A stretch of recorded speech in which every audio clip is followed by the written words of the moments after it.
It's here, the fully yoked final content update for Grounded 1.4. I live streamed about 5 hours today, did a whole bunch of stuff. We went straight to the door and I went in.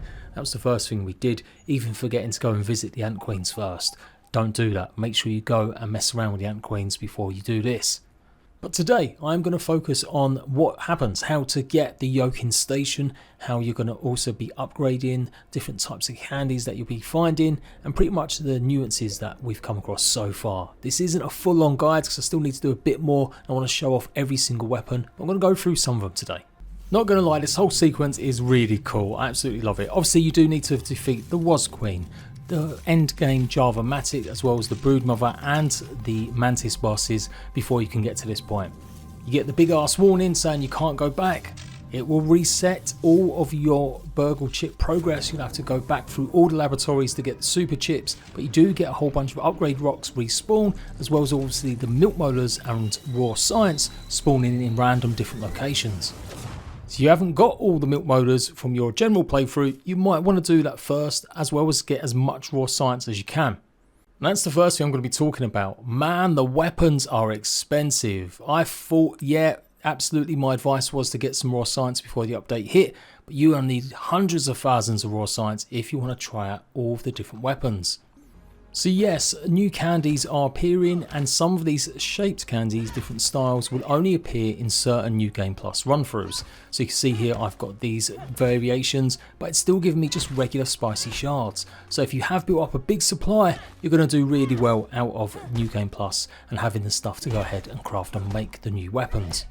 And straight off the bat, you can't see it because my stupid camera, it does say the yoked upgrades, and that's 50,000 raw science. You'll need 2 of the brand new resources as well, the brand new deduper jelly and the brand new ooze. And yep, I'm cycling through all the new weapons, pretty much variations of some of your favourites. They all cost 25k raw science, and then you can see we've got the Burgle bundle. That is how you're going to get the spatula and the Burgle glasses. There's nothing crazily different with any of these weapons. Like if you've got the sour katanga, it's just going to be a sour version of the spicy katana. The effects that you get for upgrading it past certain levels, you won't get any kind of differences with them. Now there are some slight variations. You do get like the Breath Slayer, and you've got some of the other models that have got different looks to them. But things like Blazing Edge, they're pretty much the same as the Sour Battle Axe, but the Sour Axe now is actually called the Acid Edge. And this Pepper Flake is a, yes, axe made out of spicy chunks. The Pucker Thumper, anyone? And something a bit more unique, the Tingle Tongue. And yep, you won't be able to get them until you begin another New Game Plus, number 2, and you can see there's even some New Game Plus 3 with the Sizzle Striker and the Fresh Cortana. Now, not sure if anything else unlocks by the time we get to that stage, maybe it only appears then, but it does feel like the game's kind of meant to do New Game Plus, maybe up to like 5 levels really. All of these weapons can be upgraded to level 15, and you end up doing 210% more damage than your regular unupgraded weapon. You saw the teleporties there, yep, they are only unlocked at level 2 of New Game Plus. I really feel like it should be the first one. And if you want even more exclusive stuff like a lucky hat, as well as being able to get some chocolate arrows, there is a Easter event going on at the moment. You can see there the April picture set, where you may find chocolates scattered around the yard, a bit like the candy corns we've had in the past. So I'm going to do a full weapon showcase, but ultimately there's still a few that I need to unlock and find. There is an infected spear and there is also a infected shield, but it's going to take a while to get that because you can't spawn it in creative mode and you can't do it in playgrounds mode. You have to actually go through different New Game Pluses and mess around with the Ant Queens to actually get it. So I'm going to wait until I've done that before I've done a full weapon showcase. Probably, or at least until I can find out some more info about it. And yep, you will be able to upgrade past your first levels with milk molars, but not golden milk molars. There won't be any golden milk molars respawning, just the regular ones to increase your health and your stamina and stuff. And as you can see, the zipper is locked as well. Although you won't need it, obviously you've got it, but certainly the chest for the resources. There are a bunch of different New Game Plus chests that you'll find scattered around as well, and these will have some of the new resources. Now onto the super duper machine. You can see that it says swap mode. When you click that, that's when you can go ahead and start dismantling some of the trinkets that you may get from some of the New Game Plus infused bugs. So this is how you get some of that deduper jelly. You go ahead and dismantle some of the brand new trinkets that you've got. So that's what you have to do. There's nowhere else to take it. You bring it here and then you can swap over the mode and then go ahead and dismantle some of them brand new trinkets. Remember, them trinkets have got random stats on them and you may not really like them, hence why you get rid of them. I kind of wish we could get raw science from the duper machine. I don't want to be a whingy little git, but I am going to say it constructively. We do need a way to generate more raw science, and this was the perfect time to make the deduper give us that ability. Maybe only on certain stuff, maybe not just basic resources, only maybe tools or armor. I'm really hoping the devs are listening and maybe add something like that in the future. New Game Plus is ridiculously tough. It is really hard, honestly. Even with my fairly decent weapons at level 9, I was having a tough time with some of these, especially the ones with explosive damage. Obviously you want to take out as many infused creatures as possible. They don't always drop one of the brand new trinkets, the cones, crinkles and waffles, but they have a chance of dropping some. Likewise, you might not even get any ooze from them sometimes. And that's how you get obviously the other components you need to go ahead and make your yoking station as well as do other stuff. When it comes to the candies themselves, it looks like there's pretty much only 2 more varieties of each. So you've got 3 in total different types of spicy candies, 3 different types of sour and 3 different types of fresh. But it looks like it doesn't affect the recipes that you can craft. As long as you've got the recipe and bought it from Burgle, you'll be able to use whatever shards you've gotten.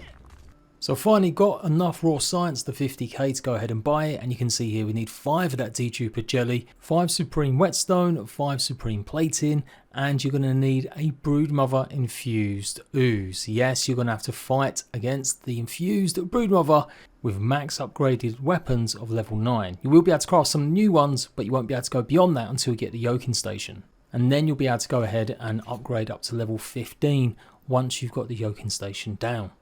And obviously I'll be doing a much more detailed video on that once I actually went and done it, because I ain't got time. I was pretty much getting to the end of my stream and I've been going for about 5 hours.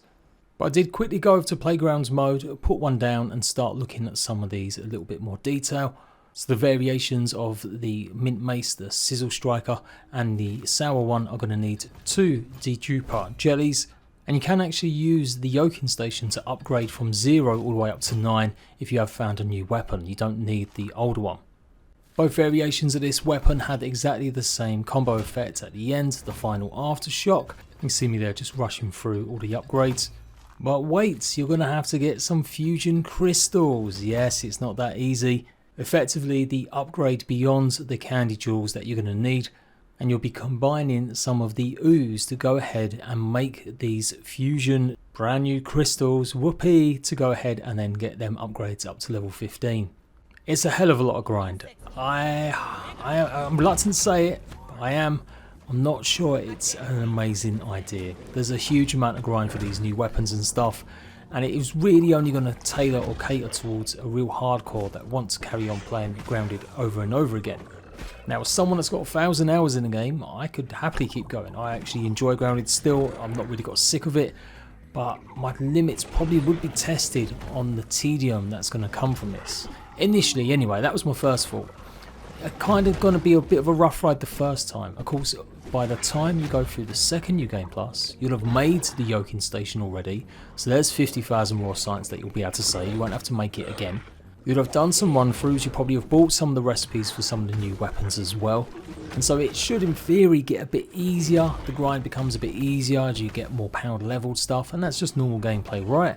But yeah, I still reckon there's going to be some people that kind of see this as just too grindy.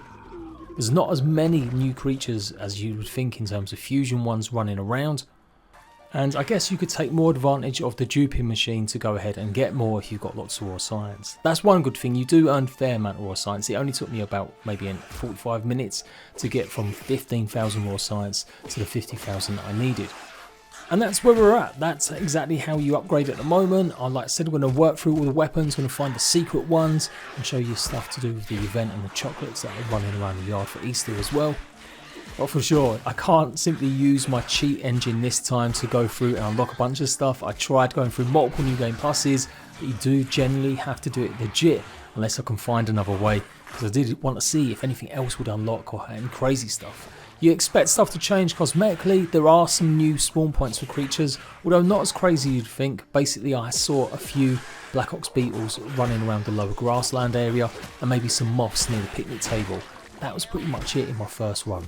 And so far, a lot of the bugs and enemies, they have the same attributes. So they're not all randomised, it's the last one that's randomised. So some will have explosive damage, some will have poison. Maybe it does get more and you'll have 2 more added in the second run. But initial stages, that's how it is. So I got that a bit wrong and I think everyone did. I thought we was going to get 5 different attributes on every infused creature. But it's pretty much the same 4 with only 1 being random at the end. They'll be faster, they've got more health, they're going to do more damage. But they won't change resistances, so whatever they're weak to, that's what they're still going to be weak to. I did pick up quite a few ranged trinkets, the brand new ones, the crinkles you can see here. I'm about to de-duper them. And like I said, these are lying around in chests, and you've got a chance of getting them dropping from enemies as well. But only the special infused chests. So there we go, guys. A little bit rushed, a little bit higgledy, but like I said, I've got much more detailed guides incoming once I've sussed out a few more things. Let me know what you think about the update. What do you think about the de-duping machine? Do you think it needs to have an ability for us to get rid of old armor and gear we don't want and maybe get some raw science? And do you agree or not? Do you not bothered about the teleporties because you've got a bunch of zip lines everywhere? Do you think it needs to be earlier? It's early days, definitely got to give it a lot more time and give a full lowdown and a review very soon. So, until next time, go and check out some of the other guides I've already done, and don't forget to obviously scan your ooze to get the fusion crystal recipe, and I'll see you ratbags later.